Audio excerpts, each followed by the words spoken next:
Nesta segunda-feira, um tribunal egípcio condenou quase 700 islamitas à morte. Eles têm ligação com a Irmandade Muçulmana, uma organização radical islâmica. O líder da Irmandade Muçulmana, Mohamed Badi, e outros 682 réus foram condenados pela Justiça do Egito. Os islamitas, considerados leais ao presidente destituído, Mohamed Morsi, eram julgados por uma participação em manifestações violentas em agosto do ano passado. A pena de morte foi recomendada para todos, mas 492 sentenças foram transformadas em prisão perpétua. Familiares dos acusados aguardavam do lado de fora a decisão. Algumas mulheres estavam inconformadas. Entre os condenados, apenas 50 estão detidos. Os demais estão em liberdade sob fiança ou são considerados foragidos. As sentenças vão ser encaminhadas a Mufti, a autoridade religiosa mais alta do Egito, que pode confirmar ou não a decisão do tribunal. A pena de morte para um número tão grande de pessoas não tem precedentes na história do Egito e despertou críticas de países ocidentais e de órgãos de direitos humanos. 17 pessoas morreram no meio oeste americano depois de uma passagem de uma série de tornados ontem à noite. Veja no Giro Internacional de Notícias.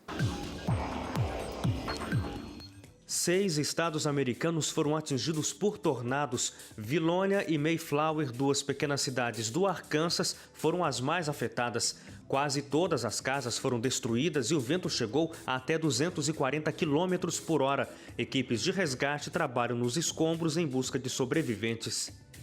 O presidente sírio Bashar al-Assad apresentou sua candidatura oficial às eleições presidenciais do país. A votação está prevista para o dia 3 de junho. Assad está no poder desde 2000 e deve se reeleger facilmente. Mais de 1 milhão de agentes de segurança e membros das Forças Armadas votaram hoje no Iraque. Eles foram às urnas de forma antecipada, já que a população só vota quarta-feira nas eleições legislativas do país. Esse será o primeiro pleito desde a retirada das tropas americanas em 2011. O primeiro-ministro da Austrália, Tony Abbott, anunciou hoje que a busca pelo avião desaparecido da Malaysia Airlines entra em uma nova fase. Agora o rastreamento não será mais feito na superfície, apenas no fundo do mar. Até agora não foram encontradas evidências da presença do avião na região. Os Estados Unidos anunciaram hoje novas sanções contra a Rússia por causa da crise na Ucrânia. A nova rodada de sanções por parte dos americanos atinge pessoas e empresas próximas ao presidente russo Vladimir Putin. Segundo a Casa Branca, 7 cidadãos estão sujeitos ao congelamento de bens nos Estados Unidos e proibidos de entrar no país. Outras 17 companhias ligadas a Putin também sofreram sanções. Na União Europeia, um acordo incluiu outros 15 nomes na lista de personalidades russas e ucranianas com proibição de visto e bens congelados.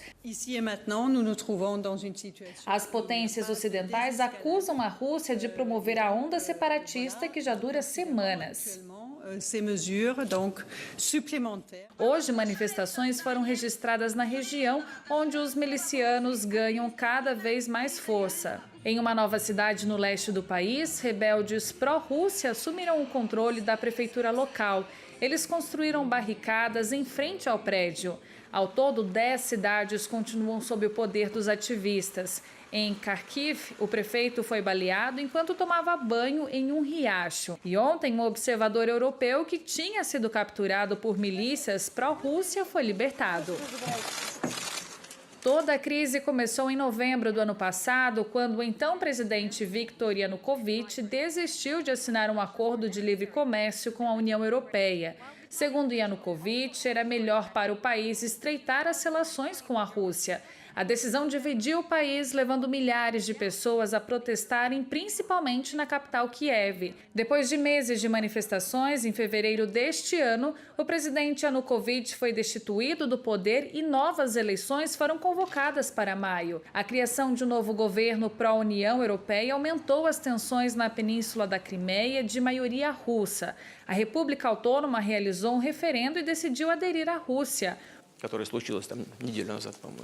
O governo de Vladimir Putin aceitou o resultado e incorporou a Crimeia ao território do país, decisão que potências ocidentais, como os Estados Unidos e países europeus, desaprovam. Muita gente faz compras financiadas e não consegue pagar as parcelas do financiamento. Muitos casos resultam em procedimentos de busca e apreensão por parte das autoridades. No entanto, o Superior Tribunal de Justiça paralisou todos esses procedimentos de busca e apreensão para conseguir julgar várias ações relacionadas a esse procedimento.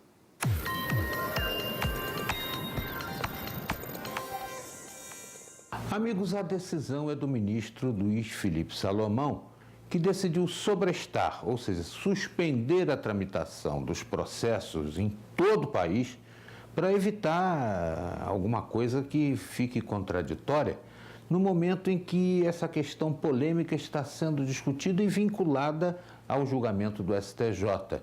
Ou seja, se você tem uma dívida com alienação fiduciária e o bem foi recolhido em busca e apreensão, alguns entendem que não há o que ser pago a mais, na medida em que o bem foi recolhido e a pessoa pagou até aquela data o uso desse bem.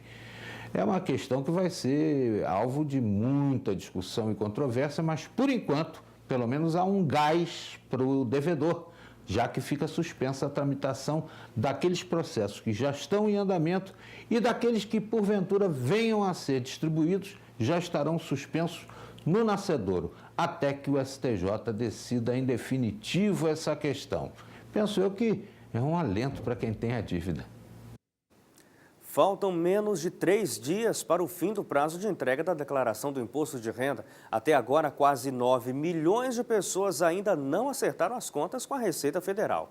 Célia deixou para fazer a declaração do imposto de renda nos últimos dias. Acredito que um pouquinho mais de planejamento pessoal seria interessante. No próximo ano, se Deus quiser, eu vou entregar na primeira leva. Segundo a Receita Federal, a cada ano que passa, o contribuinte tem maior facilidade para preencher as informações. As dúvidas podem ser tiradas pela internet, mas Sandra não conseguiu fazer a declaração e teve que procurar um posto de atendimento. Eu tenho 2 vínculos de emprego e o CNPJ não é aceito. Quem recebeu pelo menos R$ 25.661,74 é obrigado a prestar contas com o Leão.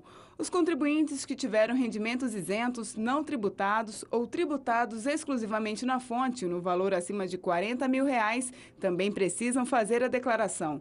A multa para quem perder o prazo é de, no mínimo, R$ 165,74. Este é o primeiro ano em que as declarações podem ser enviadas apenas pela internet. O contribuinte que mandar o documento faltando informações ou com dados incorretos pode retificar após o dia 30 de abril. Mas é preciso fazer isso o quanto antes. Quem envia a declaração com pendência, ele tem aqueles riscos, por exemplo, de que aquele imposto que ele pagou em cota única ou primeira cota esteja a menor, ele terá que pagar essa diferença com multa. Mas quanto à correção, ele faz a qualquer momento, né? Ele entregou uma declaração, verifica seu extrato da declaração e, se não estiver correto, ele faz essa correção. Agora, é sempre bom fazer o quanto antes, não esperar que a Receita faça uma notificação a ele, porque após essa notificação, a multa já passa a ser mais pesada. Agora são 7h22. A seguir, racismo em jogo. O jogador é ofendido e dá a volta por cima. Na Espanha, torcedores arremessam banana para atleta brasileiro.